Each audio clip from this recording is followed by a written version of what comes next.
What is up, guys? It's the Sound Alchemist here with Gersh1! And today we're back in black because we're both donning the no light gear. We're like a black hole. If you guys have seen the new Hubble telescope thing or whatever telescoping thing it is, you see like two dark holes eating one another and then they form into one because they are of one mind.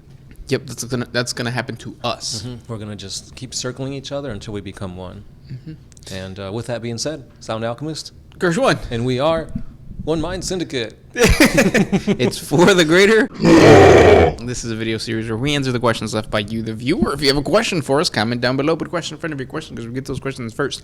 Also, if you guys want to support the channel, if you enjoy listening to us and talking about Warhammer 40K lore, consider hitting us up with a super thanks. The link is down, or I think it's in the description. It's right above it. It's like where the like button is, all that stuff, the share button. It's basically just a way for you to support the channel. You can send in a little like tip thingy and then we can answer your question. You don't have to ask us a question, but if you do, you're going to get a guaranteed answer, which is what? No Memories has done.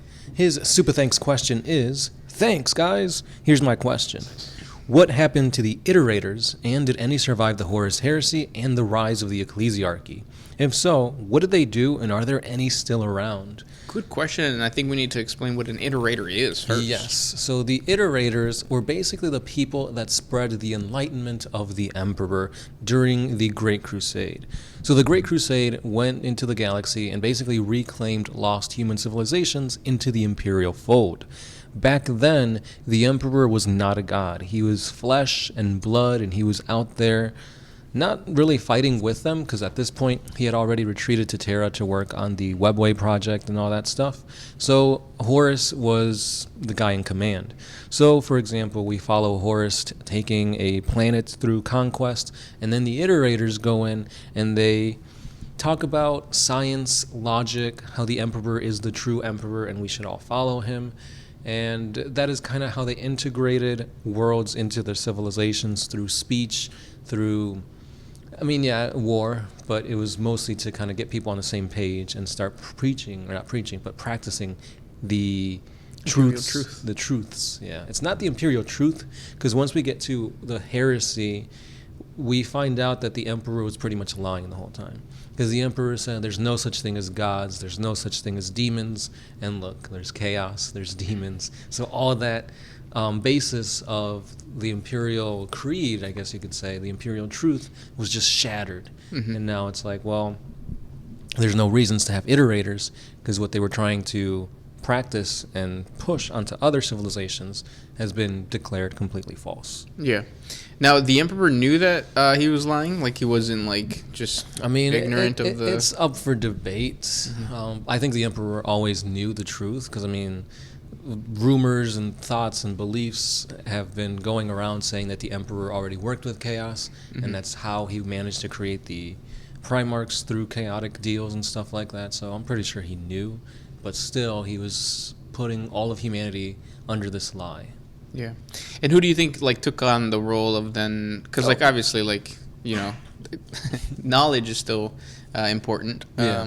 I don't think that played a big part, because now it's like knowledge doesn't really matter as much as faith. And I think the Ecclesiarchy easily encompassed everything. Preaching the God...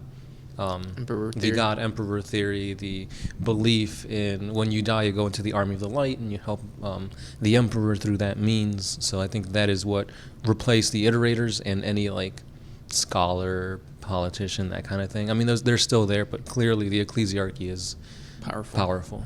Yeah. Good question. Thank you for that super thanks. Again, if you guys want to support the channel, hit us up with a super thanks. Do we have one more? We have another one, yes. This one is by Fola. He says, or she says, I think it's a he, I bought a starter kit and I discovered that I hate putting models together. However, I enjoy painting them. Any advice on how to grow an army? Also, how big of an army should I make if I want to battle against other people? That's actually a really good question, and that highlights a piece of 40K that a lot of people, or that you'll see or you'll discover. There's so many elements to the hobby. There's The building aspect, which is basically just like model train, kind of like if you were that type of person that liked instructions and building these things and the super glue, then that's for you. And I actually think that there's a lot of people, well, I'm specifically that person who enjoys that. I like sitting down and just building the models, not so much like painting, but putting them in different poses and all that kind of stuff. Converting, that's another element of it. And then there's the painting aspect of it. There's the building the army aspect. There's the actual gameplay, the lore, all that kind of stuff.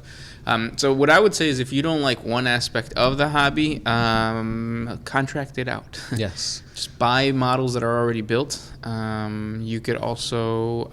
commission. Yeah, commission. There's a bunch of Warhammer commission studios that don't just paint but also build. Probably the easiest way and maybe the fastest way would be to go on like eBay and just find already pre-built armies. Right. And I think you could do eBay. You could also go to your local hobby shop. And like I said, there's some people that just really enjoy the building aspect of it. I'm one of them. So like if one of the guys was like, can you build this thing for me? I'd be like, heck yeah, like I'll do it. Because I like that. Like, it's very relaxing for me. So find somebody in your hobby shop that would be cool, you know, to help you build that. You could either, if you trust them, give him the box and then have him build it at home and then bring it back. Or just be there and then watch him build. And they'll probably do it for free just because, like I said, there's a lot of people that really enjoy that kind of aspect. Yeah, depending on how the actual manager of the, you know, hobby shop that you're at, they may actually do it for you to help you, you know, get into the game and get you playing and buying stuff from that space. Especially if it's a GW store. GW managers are always super, super, like, selfless. Yeah. So, yeah. If yeah, I would say selfless. A little weird, but selfless. And also, like, building the army itself. The starter set is a really good point, but then after that, you kind of have to go venture off into whatever you think is cool. And then I'm guessing you haven't played a game yet, so I would say get your feet wet with whatever starter set you've got right now, and then go play a game. Because you can play, like, a 250-point game or a 500-point game. Like, there isn't a number that you have to, like, match. You just have to find people to do that. And most hobby stores would do it.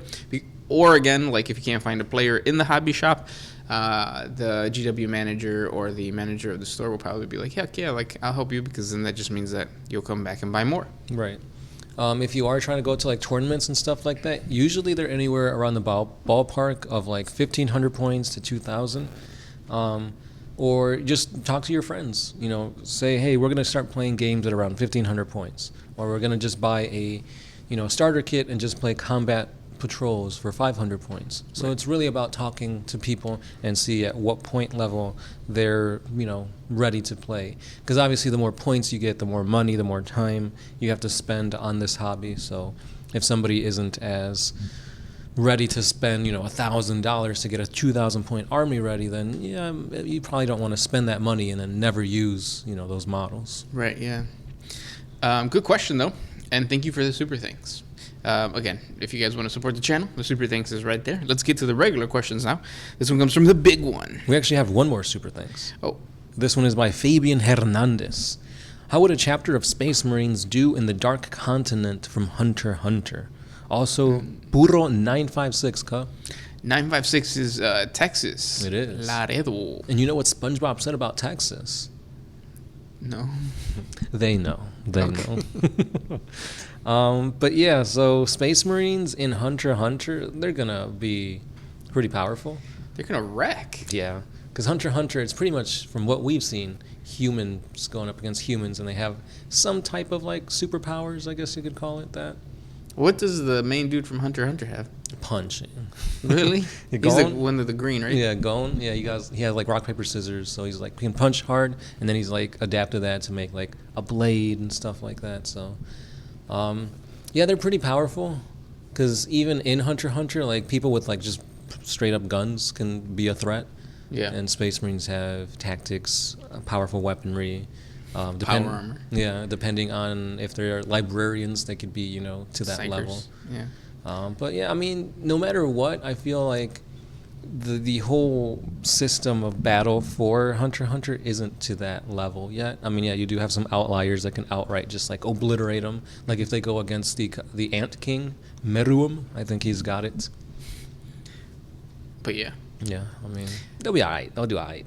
Yeah, name characters too. Like it's Oh, one yeah. of those things that like it's when that's the thing you do when you compare IP with IP. Like if you put a Space Marine in a Dragon Ball Z universe, Goku got it. I think. Yeah, I don't see power armor standing up to 10 times Kamehameha. Yep. Next question comes from the big one. Isn't it true that in order to raise money for his first army, the Emperor spent a shameful period as a streetwalker in Tijuana, Mexico? Who hasn't spent some time as a streetwalker? Yeah, it's fun, especially if you can change your body to whatever you want. Yeah, he made a lot of money. And you have to amass a lot of money in order to do what he had to, planned, and that is to create a whole imperium. And those were the questions for today. Thank you guys so much for sending those questions our way. If you guys have more questions, hit us up with a super thanks or just ask, and we'll get to them. We do this 3 times a week, and thank you. So as always, guys, keep the questions coming, and we'll keep on answering them. This is the Sound Alchemist, Gershwin. and we are out.